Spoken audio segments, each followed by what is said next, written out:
Okay, but yeah, for real now, let's get into the actual news. I thought I would start out with this press conference from Karoline Leavitt. This is a real short one, or like relatively speaking for press conferences, it's only 8 minutes. So let's go ahead and see what they have to say. This is from earlier today, I think. Let me, oh my gosh, come on. Well, it's being weird. 1 second. Okay, whatever. I was hoping to see, there it is. Okay, 1 day ago, it says. So I guess it's from yesterday. So let's go ahead and see what everybody's favorite bleach blonde press girl has to say about what's going on. Hopefully we'll get some more Iran news from her, some more recent Iran news or something. But yeah, let's see what's going on here.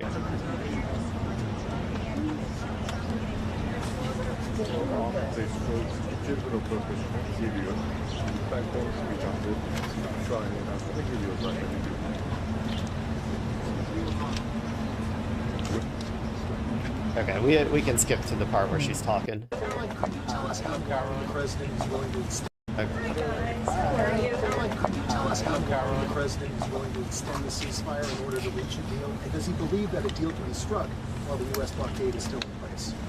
Great questions, and I will answer them. Let's level set on where we are. As you all saw yesterday, President Trump announced an extension of the ceasefire. He's maintaining and generously offering a bit of flexibility to a regime who has been completely tarnished because of Operation Epic Fury.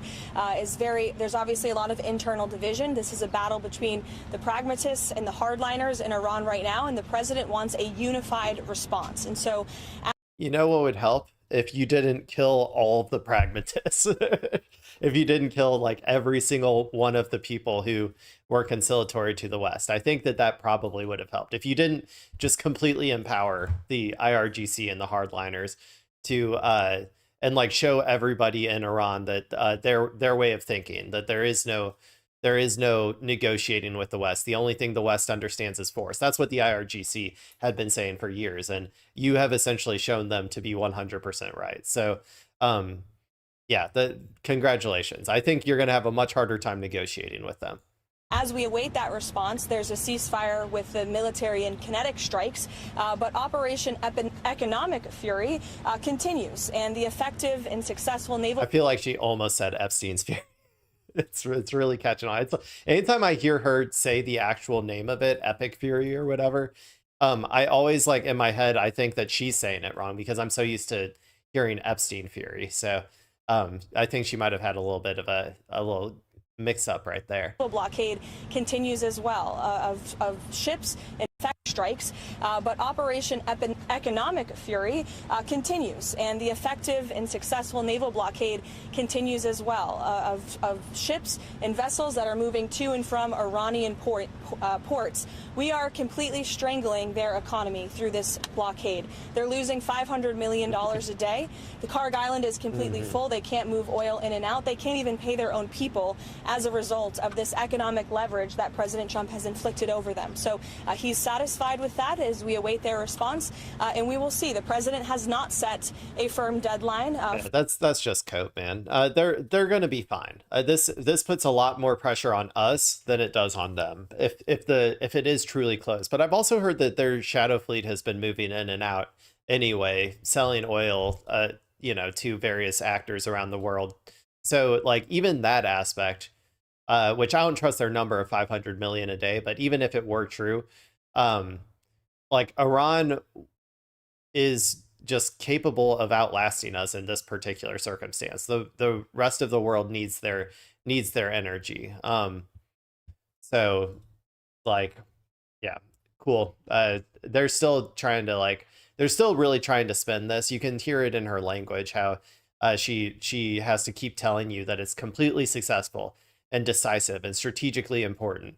And yeah, I still don't buy it. To receive an Iranian proposal, unlike some of the reporting I've seen today. Ultimately, the timeline will be dictated by the Commander-in-Chief and the President of the United States. In Iran, and who the administration is negotiating with? Well, we obviously know who we're negotiating with because I think he was asking, yeah, just do you know who you're negotiating with? It's kind of hard to or can you give us the name of who you're negotiating with? It's really hard to hear. Like how they have this all set up is like makes it very difficult to hear the actual questions, the audio here.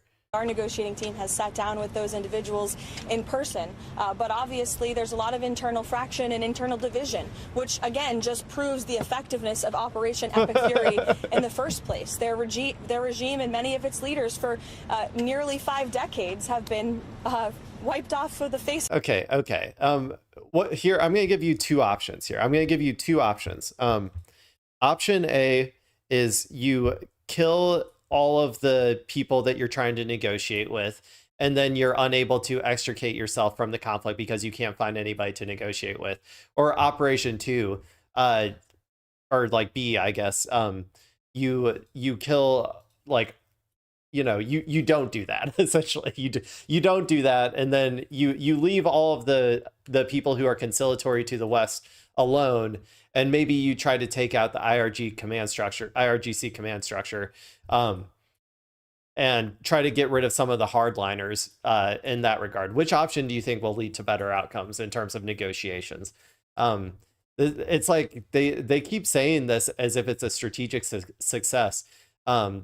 These decapitation strikes are by no means going to help America get any sort of strategic outcome. It's probably going to hurt America's strategic outcome because they won't be able to get any, because they've disempowered the parties that wanted to negotiate. So yeah, this is very much cope from our girl Karoline Leavitt here. Of planet Earth. So again, the president's offering them a little bit of flexibility because we want to see a unified proposal to the president's very strong proposal, and he's made his red lines very clear. Again, the United States maintains control over this situation, leverage over the Iranian regime. Not only have they been significantly weakened and obliterated militarily, but they are losing economically and financially every single moment that passes with this blockade. So the president also keep in mind that everything's always projection with these people. So when they say that, what they really mean is we are under severe economic pressure to end this,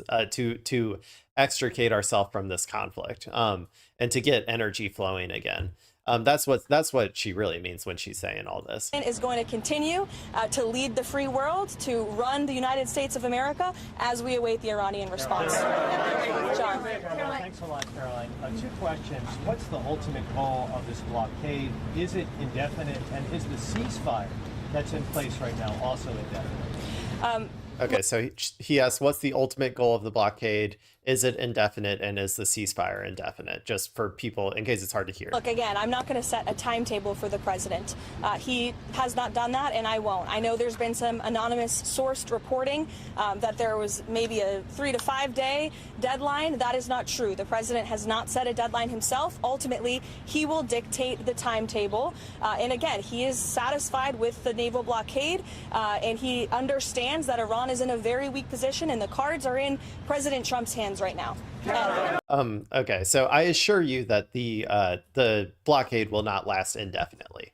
We can't afford that. It costs like billions of dollars a day to do this, and it doesn't seem to be that effective according to some reports. Again, it's not like, we don't know for sure if these Shadow Fleet oil vessels are making it through, because like America said that they're just trying to block Iranian ships. So if Iranian like sells stuff under different flags, or like, all that sort of stuff, like it can be hard to track. So according to Iran, they're still shipping oil. We don't know for sure one way or the other. I'd probably lean towards saying that that's probably the case. I don't think it would be that hard to bypass our Navy blockade, to be honest. If you have enough ships going through, and if America is allowing non-Iran flagged ships to go through, then I think that they can get through anyway. But anyway, that's all beside the point. This is not going to last forever because it's so expensive, and the American taxpayer is not going to want to pay even more. And also, it'll still disrupt the free flow of goods, even more so than if Iran just had kept complete and total control and just had a toll booth or whatever that was $2 million.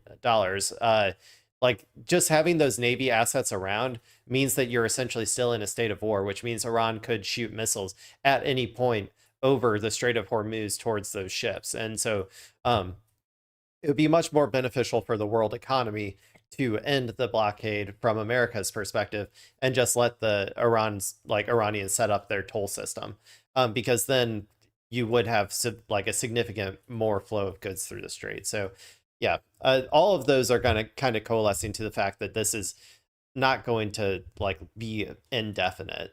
We couldn't afford that. I can't even remember what his other question was at this point, but she also didn't remember or answer it. So you know what? You can't get mad at me. If our beautiful press secretary isn't able to do it, then why should I do? On the issue of Virginia redistricting, because he weighed in this afternoon raising concerns about those. Why didn't he campaign more actively against this referendum? Why not spend time on Truth Social encouraging people vote no before the vote, then raise concerns after? So they're asking about the Virginia redistricting, why Trump didn't campaign against the vote on 2 days ago. That's a question that's political by nature. As you know, I'm not part of the president's political team anymore. I do sit here at the White House as a government employee. Look, the president has a lot on his plate, a lot on his schedule. He did host a telephone call prior to the election the night before, but he's made his position on the result of this election clear to all of you. Mary Bruce. The president is not setting a deadline with this ceasefire right now, but this war has already gone on longer than he said it would initially. How long should Americans be prepared for this war to go on? Well, look, I think President Trump ultimately will Yeah, it is going on longer. You can't argue with that. He said 4 to 6 weeks. I think we're on week 8 now. dictate the timeline, and he will do so when he feels is in the best interest of the United States and the American people. Karoline. Sure, go ahead. Thank you very much. So in the same day, the president said that he doesn't want to extend the ceasefire and the bombs would start falling after the end of the ceasefire. And unilaterally, he declared that the ceasefire would be extended indefinitely. Iranian state media are openly mocking the president of the United States and saying we didn't even request the extension of the ceasefire. What's the response from the president of the United States? The response is you guys all see a lot of different messaging coming out of Iran, a lot of different rhetoric and language from them. I would caution you to take anything that they say at face value. What we've seen is that what they say publicly is much different than what they concede to the United States and our negotiating team privately. We haven't seen that. I haven't seen any evidence of that. You'll have to show me that evidence because I do not believe you. I don't believe so. Okay, I don't inherently believe one side or the other when it comes to their propaganda. I take my historical understanding of how America behaves, which I have a much better understanding of that generally than Iran, but how America behaves in times of conflict and, you know, what it does, what it spins, how it portrays its propaganda, how our media all work together to back up that propaganda. I take all of that information and then I make an assessment on whether I choose to believe, you know, the press secretary or the president or whatever on particular instances.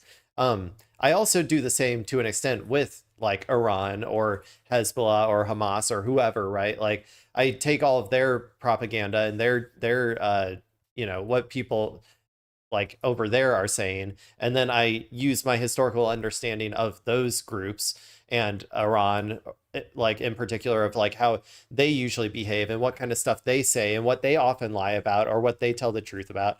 And I take all of that and I make an assessment based on that.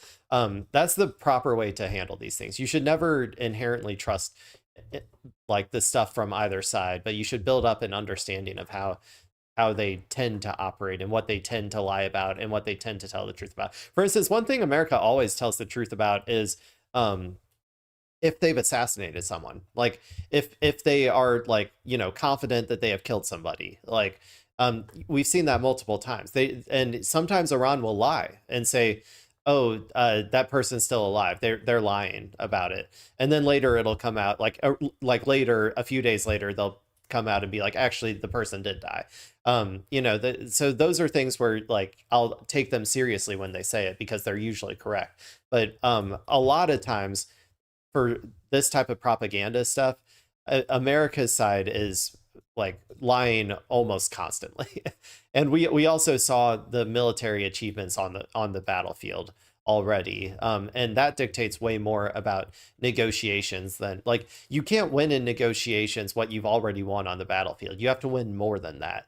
And Iran already achieved a lot on the battlefield, and America achieved very little on the battlefield. So those are all the reasons that I don't really trust a lot of the stuff coming out of our press secretary's mouth right now.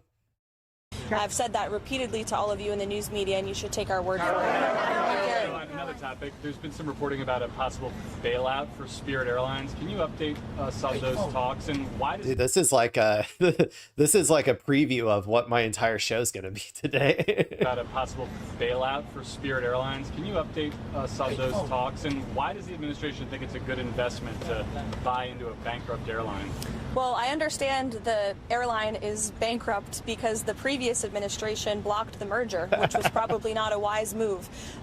Obviously, this is something the Commerce Department and the president are tracking. I don't have any updates or announcements, but the aviation industry is very important to this president and this White House. Millions of Americans depend on it. We want to see the best. Not important enough to keep the government open, like, and pay people, apparently, and not enough to keep, the planes from falling out of the skies constantly. Like, there's been so many like high profile plane crashes since Trump has come into office. It's insane. I always say that, like, that DEI was our last line of defense against the incompetent fail sons all getting the jobs they weren't qualified for. And ever since he got rid of DEI, everything's going to shit. All the planes are falling out of the sky. Everything's terrible. Possible outcome, but I don't have any announcements today. Thank you so much, Caroline. So, how long is the president willing to wait for the Iranians to come to the table, and does he trust the Iranians to come to the table? Again, I've now been asked this question a few different times, a few different ways. I'm not going to set a deadline for it. Libby, go ahead. Caroline. A lot of the negotiations, or it seems public statements that we've seen from the president on Truth Social and the Iranians on X, a lot of back and forth there.